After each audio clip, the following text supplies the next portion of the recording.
ทุกท่านเคยสงสัยบ่โทรศัพท์ที่เราใช้ทุกมื้อนี้เป็นไผเป็นคนประดิษฐ์สบายดีข้าพเจ้าชื่อว่าตาอ้อยมื้อนี้ข้าพเจ้าจะมาเว้าเรื่องการกำเนิดโทรศัพท์เครื่องทำอิฐของโลกเนาะว่าเป็นไผเป็นผู้สร้างไผเป็นผู้คิดค้นเป็นคนทำอิฐของโลกเป็นอะไรนั้นไปรับชมกันเลยนำพาโดยอาจารย์ปริญญาโทปาวีสุวรรณวงศ์ครอบครัวของเบลนั้นมีความเกี่ยวพันกับทางด้านภาษาศาสตร์ว่าโดยการออกเสียงโดยปู่หลวงและพ่อของเบลล้วนแล้วแต่เป็นศาสตราจารย์ทางด้านภาษาเกแฮมเบลได้รับการศึกษาที่โรงเรียน Royal High School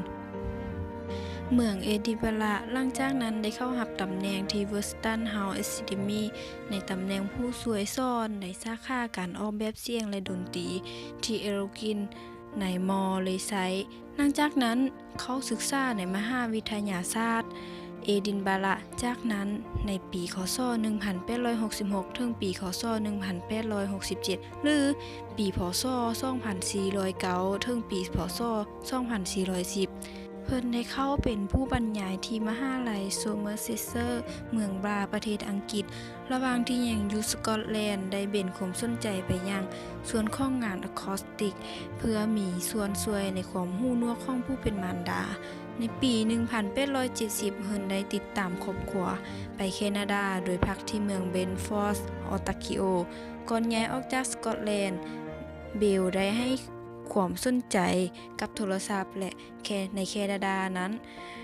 ได้ให้ความสนใจกับอุปกรณ์การสื่อสารอย่างต่อเนื่องโดยได้พัฒนาเปียโนซึ่งสามารถส่งเสียงดนตรีผ่านสัญญาณไฟฟ้าได้สำเร็จ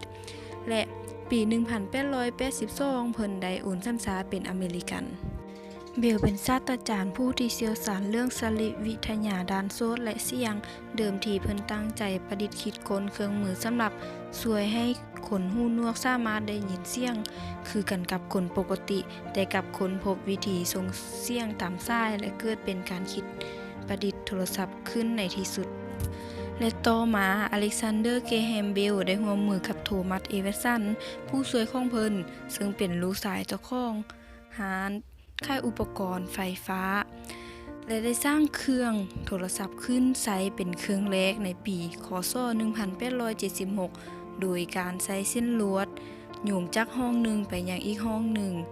ส่วนปลายทางทั้งสองข้างจะเป็นหูฟังซึ่งภายในประกอบไปด้วยแท่งแม่เหล็กพันด้วยทองแดงถัดไปเป็นแผ่นเหล็กบางๆที่สามารถสั่นสะเทือนจนเกิดเป็นกระแสไฟฟ้าในขดลวดจากการเว้าในกระบอกหูฟังในแต่ละข้างใดในครั้งแรกของการทดลองแม้ว่าจะได้ยินเสียงโอลมผ่านโทรศัพท์ได้แต่ก็บ่สามารถฟังจับใจความได้จนกระทั่งอีก8 เดือนถัดมาพวกเพิ่นก็เฮ็ดได้จนสำเร็จอเล็กซานเดอร์เกิดเมื่อวันที่3มีนาปีคศ1847ที่เอดินบะระประเทศสกอตแลนด์สหราชอาณาจักรท่านเป็นนักวิทยาศาสตร์และนักประดิษฐ์ท่านเป็นผู้ก่อตั้งบริษัทเบลเทเลโฟนสิ่งประดิษฐ์แม้นสำคัญต่อเพิ่นหลายและเป็นประโยชน์ต่อชาวโลกอย่างล่วงหลายได้แก่โทรศัพท์ที่เราใช้ทุกมื้อนี้เนาะและเพิ่นได้ค้นคว้าอย่างอิสระได้พร้อมๆกับเอลิซาเกนักประดิษฐ์ชาวอเมริกันนอกจากนี้เบลยังเป็นผู้ที่มีความสำคัญหลายในงานวิจัยทางด้านอากาศยานและไฮโดรฟอยล์จากนั้นเบลก็ได้ไปจดสิทธิบัตรโทรศัพท์เป็นสิทธิของตนที่สหรัฐอเมริกาในวันที่14กุมภาพันธ์ปีคศ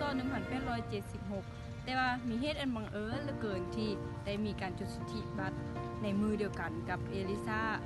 เกแต่ว่าเอลิซาเกนั้นไปจดสิทธิบัตรช้า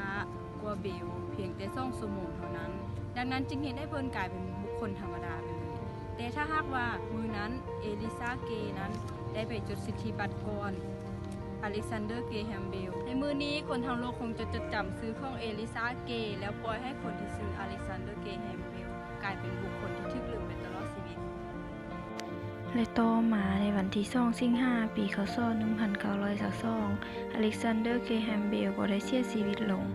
อายุครบรอบ75 ปีที่เมืองบรินเบิร์สรัฐโนวาสโกเซียประเทศแคนาดาได้เพื่อนทุกคนผ่านการรับชมวิดีโอก็ได้จบลงไปแล้วเนาะถ้ามีอย่างที่จะ สอบถามข้อมูลหรือว่าจะเพิ่มเติมข้อมูลก็สามารถคอมเมนต์ใต้วิดีโอใดเนาะและสุดท้ายนี้ก็ขอขอบใจสำหรับการรับชม